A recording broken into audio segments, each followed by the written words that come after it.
አሰላሙ አሌይኩም ወራህመቱላሂ ወበረካቱ። ዲና የተከበራችሁ የቻናሌ ቤተሰቦች እንደምናላችሁ፣ እኔ ያለሁ ወሊላሂል ሐምድ። ውድ የሀገሬ ልጆች በያላችሁበት የአላህ ሰላምና እዝነት በእናንተ ላይ ይሁን እያልኩ ለቻናሉ አዲስ ሲሆናችሁ ላይክ፣ ሼር፣ ሰብስክራይብ እያደረጋችሁ ወደ ቻናሉ እንድትቀላቀሉ በአክብሮት ጠይቃችኋለሁ።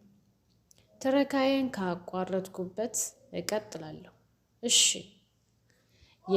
የከዲጃ ቤተሰብም ሙሐመድን አለይሂ ሰላቱ ወሰላም በፊትም ጠንቅቀው ስለሚያውቋቸው ልጃቸውን ሳያቅማሙ በደስታ አዳሩት። ከዚያም ረሱል አለይሂ ሰላቱ ወሰላም ከዲጃን አግብተው የመካ ህዝብ ኑሮ የማያውቀውን የተረጋጋና በፍቅር የተሞላ ኑሮ መኖር ጀመሩ። በዚህም መሃል አላህ ስብሓነሁ ወተዓላ 6 ልጆችን ሰጣቸው። ዘይነብ፣ ሩቀያ፣ ኡሙ ክልሱም፣ ፋጢማ፣ አብዱላህ እና ቃሲም በመባል ይታወቃሉ። ከዕለታት አንድ ቀን የመካ ኗሪያን ካዕባን በማደስ ላይ ሳሉ ሀጀር አስዋድን ከካዕባ እታች በኩል ያለውን ጥቁር ድንጋይ ማለት ነው ማን ያስቀምጥ በማለት በጣም ተጨቃጨቁ። ለጦርነት ሁላ እስከ መጋበዝም ጎሳዎቻቸው ተጋጋሉ። በመጨረሻም ሁሉም ጎሳውን በማረጋጋት በቃ በዚህ በር ቀድሞ ለመጣ ሰው ሀጀርል አስዋድ ያስቀምጣል በማለት ተስማሙ። ሁሉም ቁጭ አለ። ማን ይሆን በዚህ በር በመግባት ይህንን የላቀ ክብር የሚቀናጀው በማለት በጉጉት በሩን በማየት ጀመሩ። ብዙም ሳይዘገዩ ሁሉም ተመልካች በበሩ አንድ ሰው ሲገባ ተመለከቱ። ፊታቸው በደስታ ፈካ። ሁሉም የሀጀርን አስዋድ ክብር ለዛ ሰው ለማስረከብ ደስተኛ ሆኑ። እንዴት አይሆኑ? ሙሐመዱል አሚን እኮ ናቸው አለይሂ ሰላቱ ወሰላም።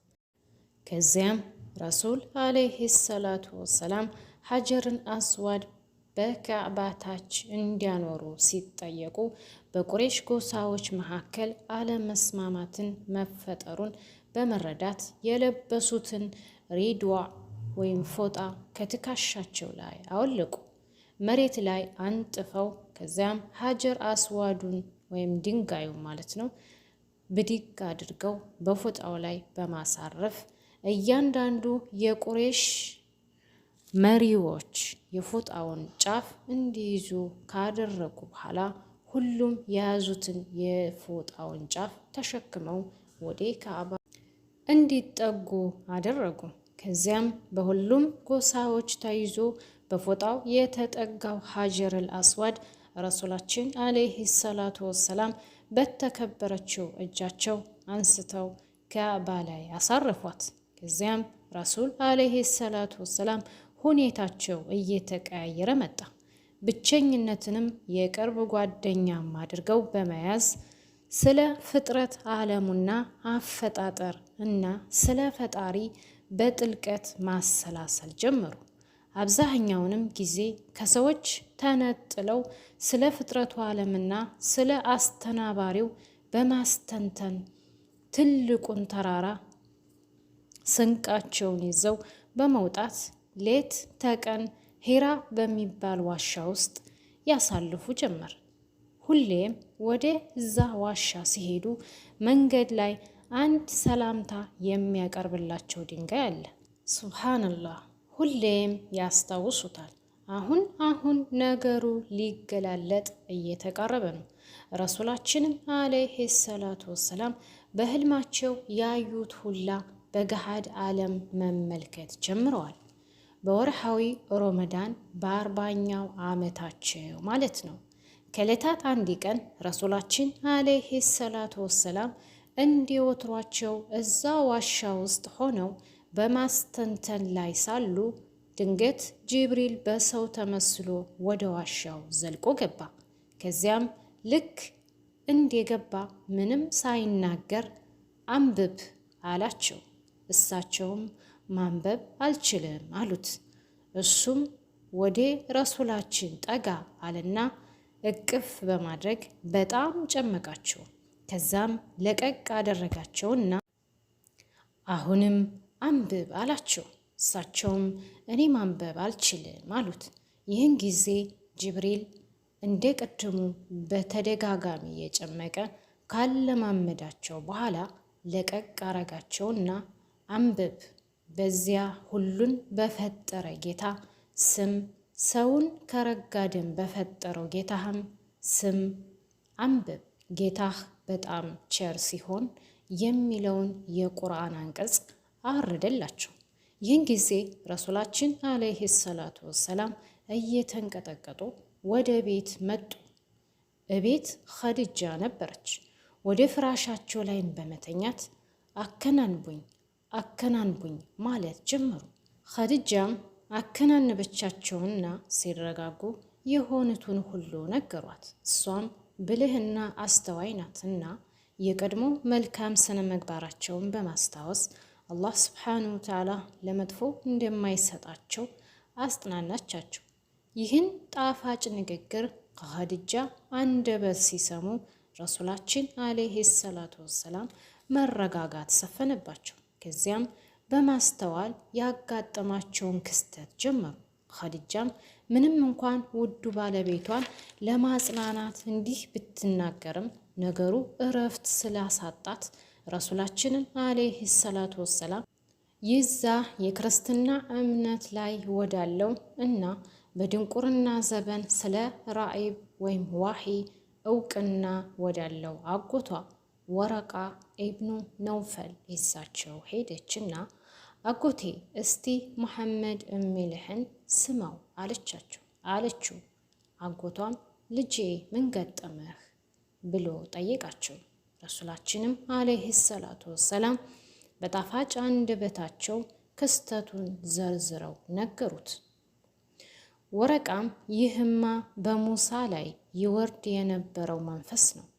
እኔ በሕይወት ቆይቼ በአንተ ነብይነት ባምን እና ህዝቦችህ ከሀገር ሲያባረሩህ ከጎንህ ሆኔ ብረዳህ ምንኛ በታደልኩ አለ ወረቃ ማለት ነው።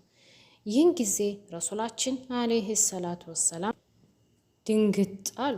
ከዚያም ወደ ወረቃ ዘወር በማለት ወገኖቼ እኔን ከሀገር ያስወጡኛል ብሎ ጠየቃቸው።